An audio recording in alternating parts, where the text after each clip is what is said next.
Hello everyone and welcome to my channel. If you haven't been here before, my name is Daphne and I have long nails. Long nails are my thing, my reason to exist, and my hobby. I love having long nails because I think that they make me different and special, and yeah, probably you will say that I'm special anyway. Nevertheless, having these nails adds to my charm, and I think that they are part of my personality. Some people ask me, nevertheless, why I have such long nails. I guess it's the rebel in me. Imagine if I had a tattoo all over my body, or if I had lots of piercings, or if I wore my hair very short. That would also be an expression of my personality. But now that we are getting to know the reason behind all this, I want you to please sit and watch this video, and then I would really like to know your opinion because I am a bit lost. What happened is that I just returned from a beautiful vacation in Dubai. This was our first vacation in almost 3 years and it was amazing. I loved everything. I loved the food. Oh my god, I ate way too much and so did my husband. I loved the perfect weather, which was now I understand their winter. We had between 27 and 30 degrees Celsius every day with clear sunny skies. Only one day we had a bit of a sandstorm that lasted about 2 hours. I loved the people who were extremely friendly and nice. I loved the type of attention they gave me. Lots of the people that I talked to were, of course, the personnel, the staff, the helpers in the hotel, in shops, because to be honest, I did not meet any locals.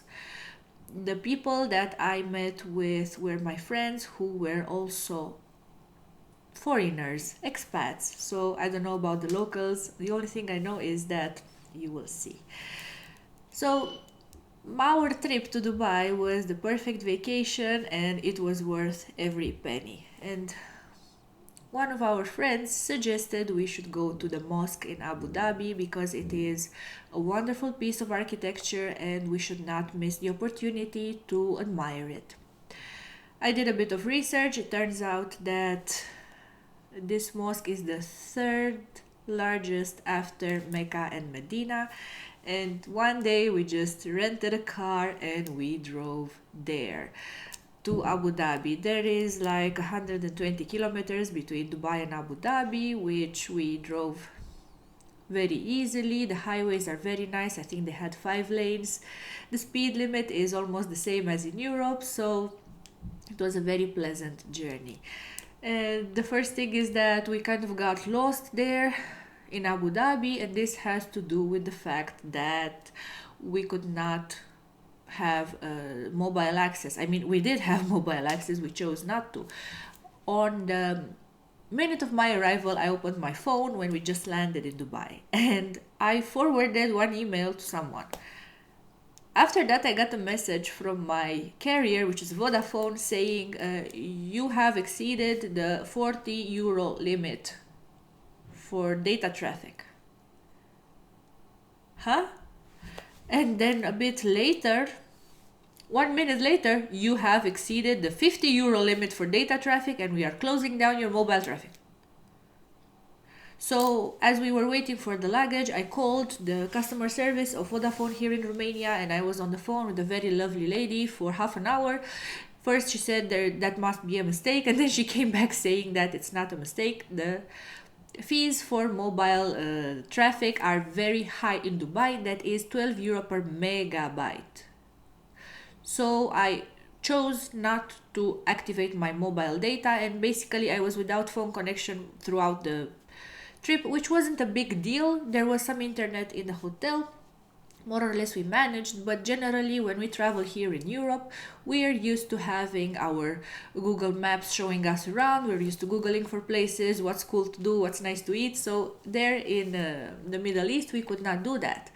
So we used the GPS of the automobile that we rented. That was more or less fine, except that somehow it didn't bring us to the correct address, and my husband really thought that he had seen where that great mosque would be. Of course, we had seen some pictures before leaving. After a sushi meal, we finally made our way to the mosque, and it was truly impressive. It is a magnificent work of art, something I have never seen before. Probably I will insert some footage, but if you want to see more, please go and watch my Dubai vlog. We were in awe. So the first thing that we did, we parked, and they had a lot of parking for visitors. There was a special parking just for people who normally prayed there, for the regulars, and we just parked there. There was no entry fee. We just got inside, and then we had to go through a control point where they scanned all your belongings. I left my handbag in the car, so that was not a big issue. And because I was wearing some tight leggings, picture here, they gave me a dress to wear from there. Actually, my friends had warned me about being covered from head to toe, but I probably didn't quite understand the message. And to be honest, we packed in such a hurry that I didn't think to bring any of my maxi dresses. So I was wearing leggings, a long cardigan, and a top. So I was given this dress. Yeah, people say it actually looks good and that it is suitable with my skin tone. I tend to agree. The choice was between this muted blue and a muted brown, which I also found very nice. They were like complementary colors, sort of a cafe latte type of color. Beautiful. So I put on the outfit. They asked me to tie the hood so that it covers my hair. So we went inside, my husband and I. We had already observed the rule of no public displays of affection, which basically means no holding hands. And while that is not easy, you eventually get used to it. Yeah, generally we like to hold hands also because of the fact that most of the time when we're walking somewhere, I am with my head in my phone and he's just making sure I don't stumble into anything. Social media is really taking over my life, and I always need to check my phone for stuff, or I'm taking photos or selfies or stuff. And yeah, if I have his hand, he knows for sure nothing will happen. So that is that. Having to refrain from holding hands meant that I got to be more aware of my surroundings. And as we were taking photos and posing, and I could see other girls, there were some Russian girls who were really having a photo session, and the boyfriends were taking photos of them, and everybody was posing on that beautiful white background of the mosque. I mean, of course, we wanted to do the same. And yeah, my husband took some photos of me, and then I was taking some photos of him on my phone. And then a guard notices me. And he comes to me saying, "Could you please wait a minute?" All right. And I see him walk to someone who I assume was a superior, um, an imam. I don't know, maybe I'm wrong. I'm not very familiar with Muslim terminology. So he went to this other man who was dressed in a traditional white gown for men and wearing something on his head. The guard was dressed in a security guard uniform with a white shirt and the darker pants. And I saw how he was showing the other guy, like showing his hands and then like this. So I assumed they were talking about my fingernails. And I thought that it was something which happens to me a lot. People talk about my nails and they want to take photos. So I was prepared to just pose for them like everybody else asks me to pose. And then they walked to me together, and I was already beginning to feel weird. And they say, "Could you please show us your hands?" And I go, and they both look at my nails, and then the other guy says, "Yeah, that is not allowed." Our first reaction was to say, we are sorry, we were not aware of that. There was no rule saying no fingernails allowed in here. And he said, yeah, that's how it is, it's not allowed. I said, okay, but people let me in. Yeah, probably they didn't notice.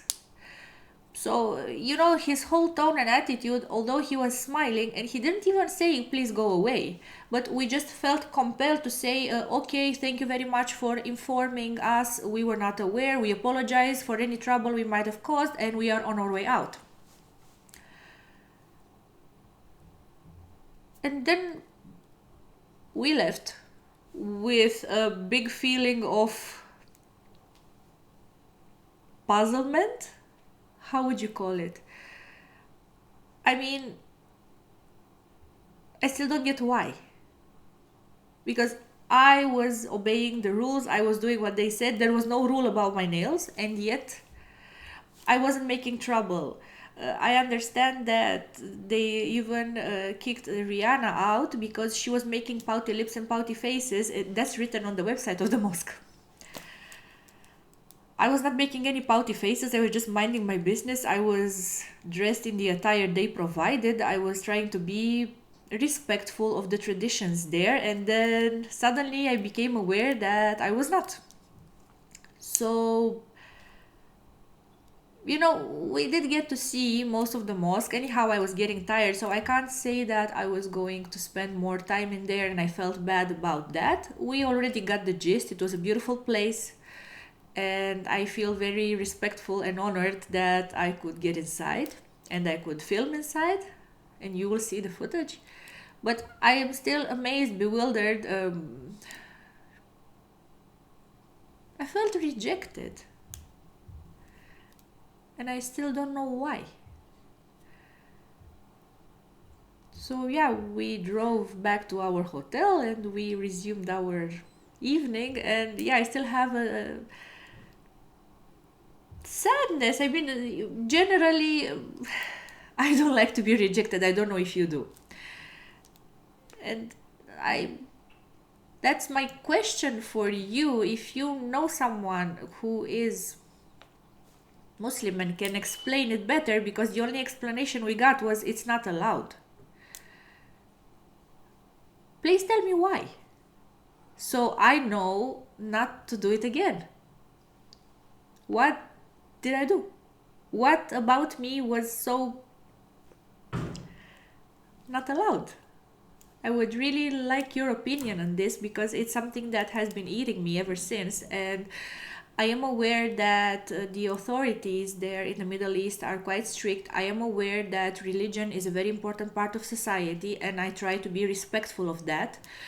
I am generally a civilized person. I generally obey the rules wherever they are. I'm the person who drives exactly the speed limit on the highway. But I would never want to offend anyone by not knowing what I'm doing wrong. I understand that the cultural differences do mean a lot. Also, I was a tourist there. I'm not the type who throws garbage out of the car.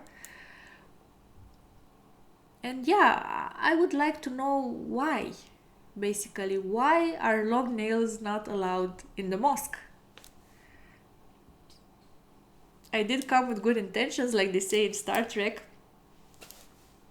I didn't try to poke anyone's eyes out, and I never do. It's not my style, it's not my fashion. I just think that my nails are something pretty, probably just like my hair.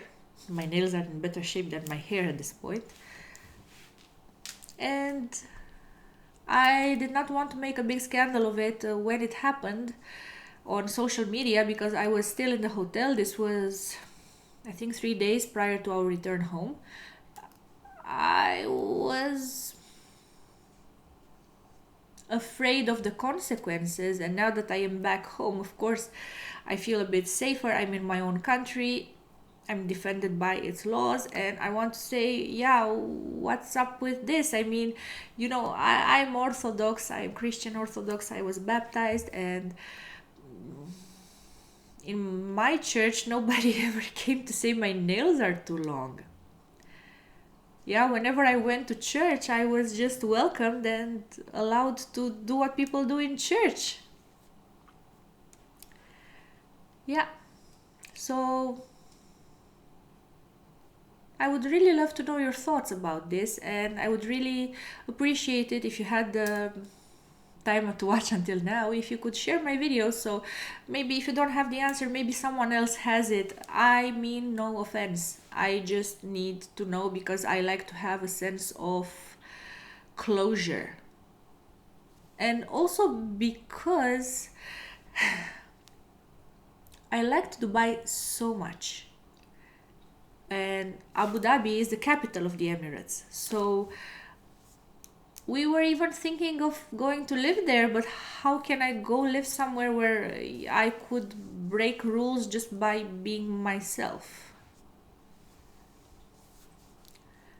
Eh, that's it for my rant. I'm gonna publish this now on the day of filming it because it's really been eating me, and I hope to get some answers from you, from who knows, from your friends, from someone who is Muslim, someone who knows more about it. I'm just a Christian girl. Thank you so much for watching and for hanging out with me. And if you enjoyed the video, please subscribe. Please check out my other videos. I put out a lot of my life and I'm trying to share with you everything beautiful that's in my life. And I am very grateful for the opportunity to have all of this to show. Bye for now.